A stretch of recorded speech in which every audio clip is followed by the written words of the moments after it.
আসসালামাইকুম, নাজমা কিচেন থেকে আমি নাজমা চলে আসছি নতুন একটা রেসিপি নিয়ে আপনাদের মাঝে। আজকে আমি পানিতে ফেট করে যে কচুটা হয়, পানির কচু বলা হয় এটা, তো পানির কচু দিয়ে মুরগির মাংস দিয়ে রান্না করব। এখানে 1.5 কেজি মুরগির মাংস নিলাম। তো পানির কচু দিয়ে কিভাবে মুরগির মাংস রান্না করি, আমার সাথে থাকুন, পুরো ভিডিওটা দেখতে থাকুন। এখানে আমি লবণ দিয়ে গরম পানি ভালো করে ফুটিয়ে নিলাম। গরম পানির ভিতরে আমি কচুগুলো দিয়ে হালকাভাবে পাপ দিয়ে নেব। ঢাকনা দিয়ে পাপ দেব না, ঢাকনা ছাড়াই আমি পাপ দিয়ে নেব। যদিও কচুতে গলায় লাগে, চুলকায়, সেক্ষেত্রে গরম পানি দিয়ে হালকা একটু পাপ দিয়ে নিলে আর গলায় লাগার সম্ভাবনাটা থাকবে না। 5 মিনিটের মতো আমি পাপ দিয়ে নেব। এদিকে আমি তেল বসাই দিলাম। তেলটা গরম হয়ে গেছে, তেলের ভিতরে আমি এলাচ, শাল, তেজপাতা দিয়ে দিলাম। এখন এখানে দিয়ে দেবো পেস্ট, পরিমাণ মতন পেস্ট দেবো। পেস্টটা দিয়ে ভালোভাবে একটু হালকা বাদামি কালার করে নেব প্রথমত পেস্ট।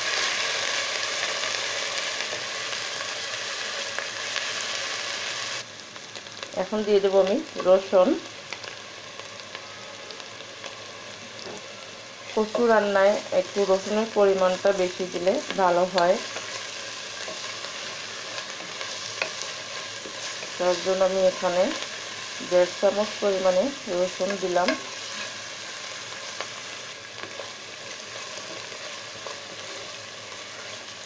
যে কোনো তরকারির মশলাটা যদি ভালো করে ভাজা হয় তাহলে তরকারিটা খেতেও ভালো লাগে, সেন্টও ভালো আসে। তো ভালো করে মশলা ভাজতে হবে। এখন আমি দিয়ে দেবো আদা। এখানে আমি 2 চামচ পরিমাণে আদা দেব। এখানে আমি দিয়ে দেবো লবণ, 1.5 চামচ পরিমাণে লবণ দেব।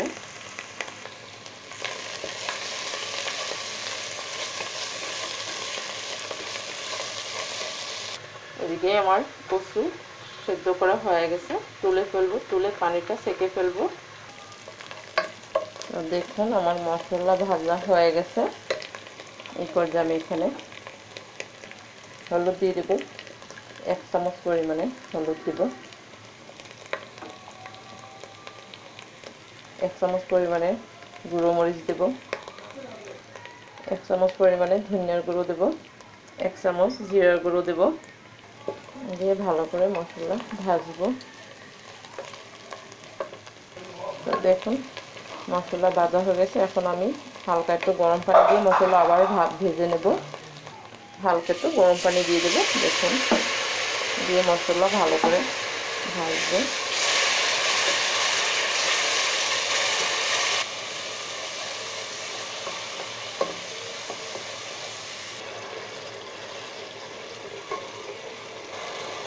মশলা ভাজা হয়ে গেল, এক এক করে আমি মুরগির মাংসগুলো দিয়ে দেব।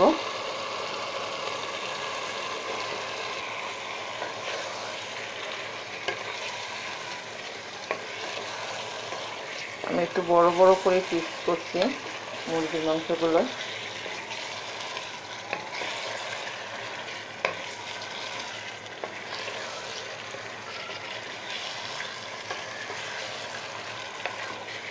মাংস থেকে যে পানিটা বের হবে ওই পানিটা দিয়ে আমি মাংসটা কষাই নেব। ঢাকনা দিয়ে দেবো 5 মিনিটের জন্য।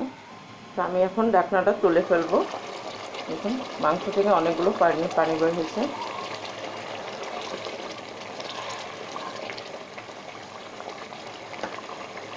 এর ভিতরে আমি দিয়ে দেবো কচুগুলো।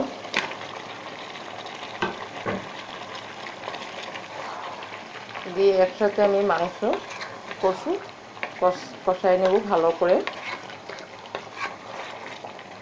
পানি দেওয়া যাবে না, কচু থেকেও কিন্তু পানি বের হবে। ওই পানিটা দিয়েই মাংস কচু কষাই নেব।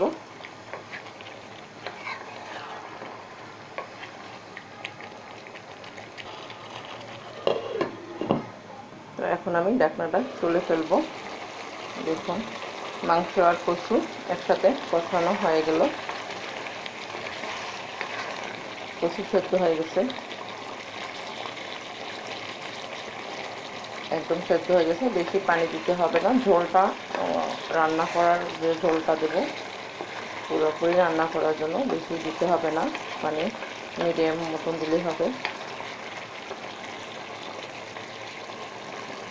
এখন আমি পানি দিয়ে দিলাম, গরম পানি দিতে হবে। যে কোনো কচু রান্না যখন করবেন অবশ্যই গরম পানি দিবেন, গরম পানি দিলে ভালোভাবে। কিছু কিছু কচু আছে মানে গলা চুলকায়, আর কিছু কিছু কচু আছে ভালো, তো সেক্ষেত্রে গরম পানি দিয়ে রান্না করলে ভালো। এর থেকে আমি বেশি পানি দেবো না। 5 মিনিটের জন্য ঢাকনা দিয়ে দেব। তো আমি 5 মিনিট পরে চলে আসলাম। ঠিক এইরকমের করেই রাখবো, বেশি ঝোলও না বেশি মাখা মাখাও না, মিডিয়াম হবে কচু রান্নাটা। কতটা কালারফুল হয়েছে দেখুন। আপনারাও বাসায় এভাবে পানি কচু দিয়ে মুরগির মাংস রান্না করে খেয়ে দেখবেন, অবশ্যই খেতে ভালো লাগবে। তো আমার মুরগির মাংস দিয়ে পানি কচু রান্না হয়ে গেছে, আমি এখন তুলে ফেলবো। দেখুন, তো আমার এই পানি কচু রান্নার রেসিপিটা যদি ভালো লেগে থাকে অবশ্যই আমাকে লাইক কমেন্ট শেয়ার করবেন, সাবস্ক্রাইব করবেন। দেখুন কতটা কালারফুল হয়েছে। আমি একটু ঝাল কমাই দিছি, যেহেতু আমার বেবিরা খাবে তার জন্য আমি ঝালটা কমাইয়ে ব্যবহার করলাম। আসসালামু আলাইকুম।